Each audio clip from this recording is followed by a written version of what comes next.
Hello, lovely global people.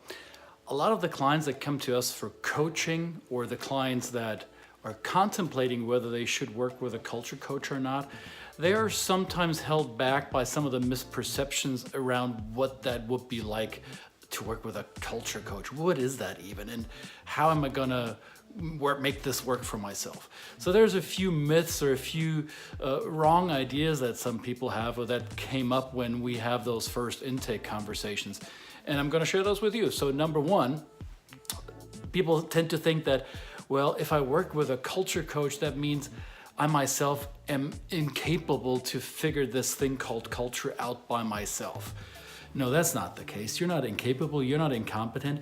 You're simply not adjusted yet to that new culture, and getting professional support in doing so is the best choice in how you can speed up that process. So you're not incapable of doing it yourself. You might be able to do it by yourself without a coach, but let's face it, how much time do you have? Do you want to be successful across cultures as soon as possible? I thought so.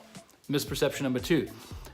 The coach will fix all of your problems. All of your cross-cultural issues will magically go away by working with a coach.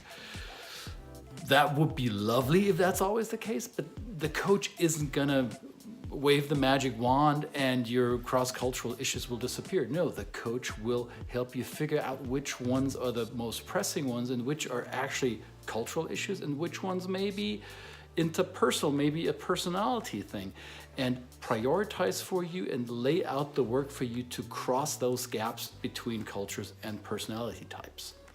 Misperception number three. My cross-cultural coach will be my new best friend.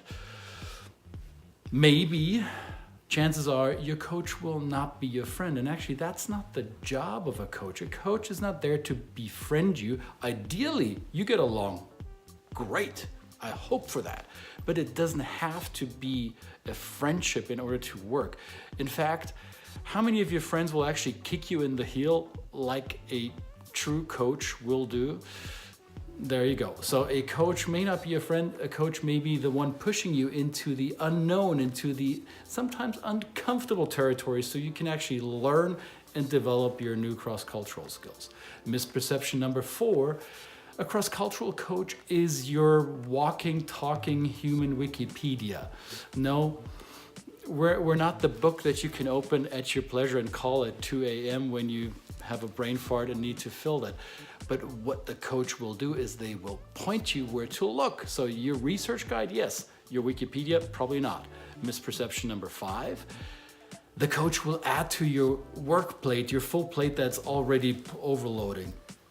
That's not the case either. Actually, the coach will help you prioritize which of the work needs to get done first, and how you can structure that into your new cultural environment. So no, we're not adding to your plate, we're helping you to finish the plate quicker. So those are the top 5 misperceptions that I came across. And if in doubt, why don't you just ask one of your more senior colleagues in your organization, ask them what they would have done differently in the early stages of their career of working globally.